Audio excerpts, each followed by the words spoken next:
All right, these are your 6-2 notes. Last week we did arithmetic sequences, and that's when we added the same number over and over and over. Today we're doing geometric sequences, and geometric sequence is when I multiply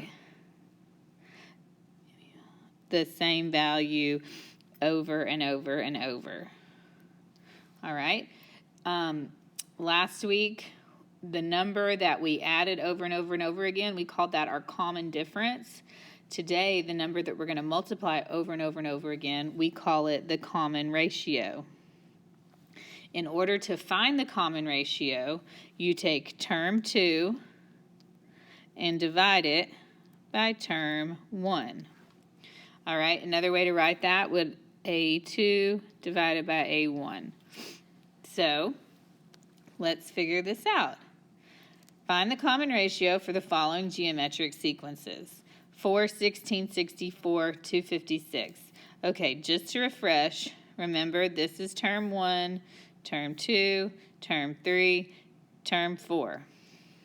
Same over here, term 1, term 2, term 3, term 4.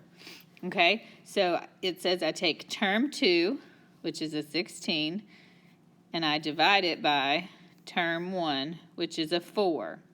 16 divided by 4 is a 4. That means, let's check it and see. 4 times 4 is 16. 16 times 4 is 64. 64 times 4 is 256. So my common ratio in this geometric sequence is a positive 4. All right, let's do the same thing over here in this other example. So I still use the same rule. Term 2, negative 121, divided by term 1, negative 242. When I divide those, I get 0.5. No problem. So let's do that. Negative 242 times 0.5 gives me negative 121. Times 0.5 gives me negative 60.5 times 0.5. Okay, so our geometric sequence here is a 0.5. The next thing says, check to see if these are geometric sequences. It doesn't say all that. I just made that up. All right, so first let's figure out what number we're using over and over again. Term 2 divided by term 1 gives me a 3. All right, so all of these should multiply by 3. 5 times 3 is 15, true. 15 times 3, 45, true. 45 times 3 is 135, true. So yes, I did that 3 every time. That's a geometric sequence. Let's do the next one. I'm going to take term 2, 20. I'm going to divide it by term 1. 20 divided by 25 gives me a 0.8. All right. So my calculator, 25 times 0.8 gives me 20. Perfect. 20 times 0.8 gives me 16. That said 15. That did not work. No, this is not a geometric sequence. All right, let's try this next one. Term 2 divided by term 1. When I divide those, I get negative 0.5.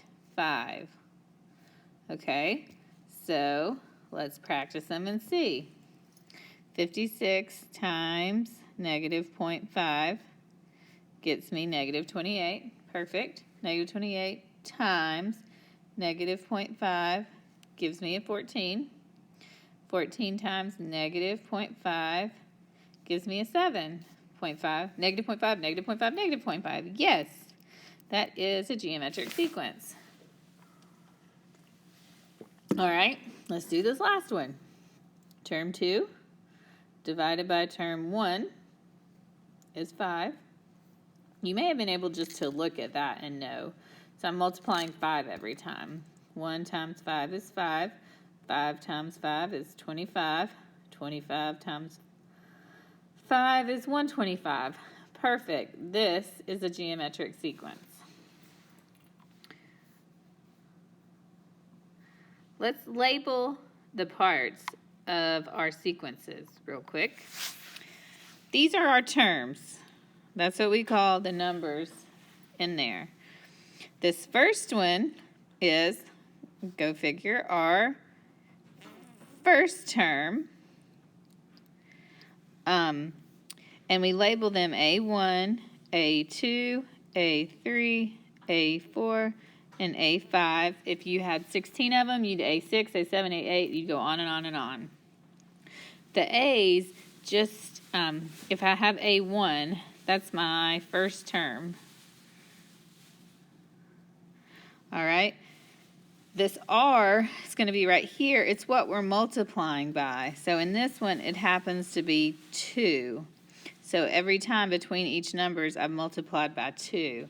So R is our common ratio. And N is what we're looking for. So I have a different formula than we used the other day. The other day we used the one for arithmetic sequence. The geometric sequence formula is A1, so your first term, times R, which is what we're multiplying by over and over. And then you make little exponents with your calculator, m, whatever we're looking for, minus 1. You have to put parentheses around your R in the calculator or it will be wrong. All right, flip over to the next page and we'll do a couple practices. All right, I went ahead and wrote the formula at the top of the paper so you don't have to flip back and forth. So the first part of our formula is A1. Well, this tells me that A1 equals 3. So I'm just going to say 3. And then I put parentheses. The next part of my formula is an R. These are not in order. You need to look what letters they represent. R is a 4. And then you hit your caret button to make it go up to the top. And we write N. Well, it tells me N equals 5 minus 1. When you type that straight up in your calculator, you get 768. What this is telling me is if I start with 3, and I want to know the fifth one, so fifth blank, 1, 2, 3, 4, 5, okay? So it says if I started with 3 and I multiplied by 4 every time,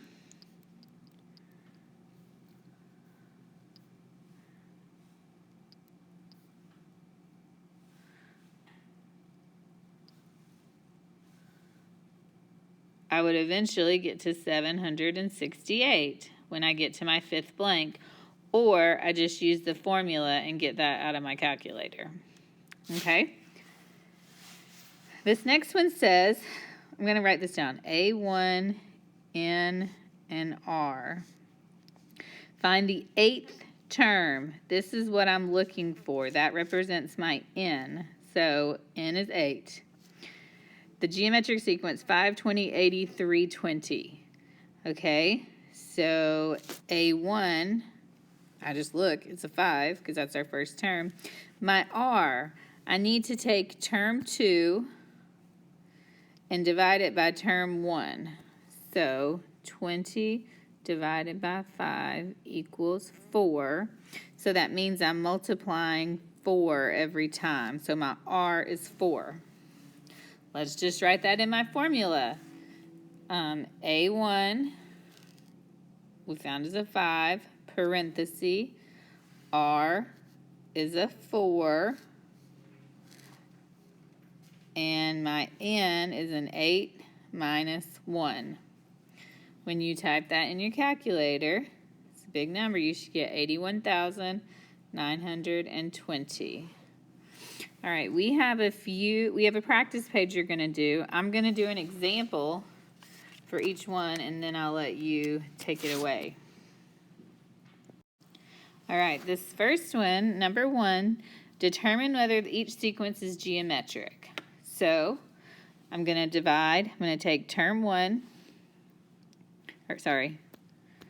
2, and I'm going to divide it by term 1. So at this first one, it's 17 divided by 9. Well, when you get that, you get like something terrible, like 1.888. But then when I turn around and multiply 9 times 1.888, it does not give me 17. So this one is not a geometric sequence. I'm just trying the word no. Let's try this next one. Term 2 is a 12. Term 1 is a 4. When I divide them, I get 3. So let's check it. 4 times 3 is 12. True. 12 times 3 is 36. True. 36 times 3 is 108. True. So yes, this is a geometric sequence, and the number I used was a 3. So I'm just going to write times 3. Okay, I need you to do 3, 4, 5, and 6. You'll write yes or no, and if it's yes, you'll tell me what you multiplied by. When you're done with that, I need you to look down at 7. This says find the next 3 terms, so we need to find the next 3 terms in each of these.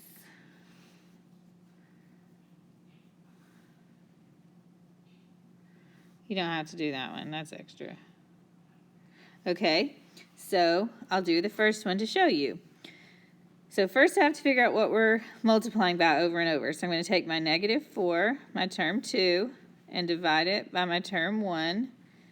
-4 divided by 2 is a -2. That means I multiply by -2 every time.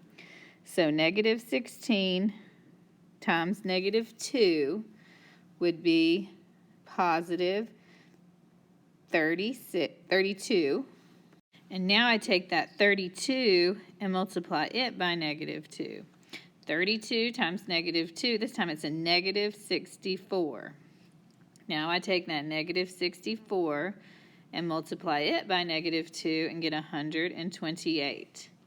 So you need to do that for 8, 9, 10, and 11.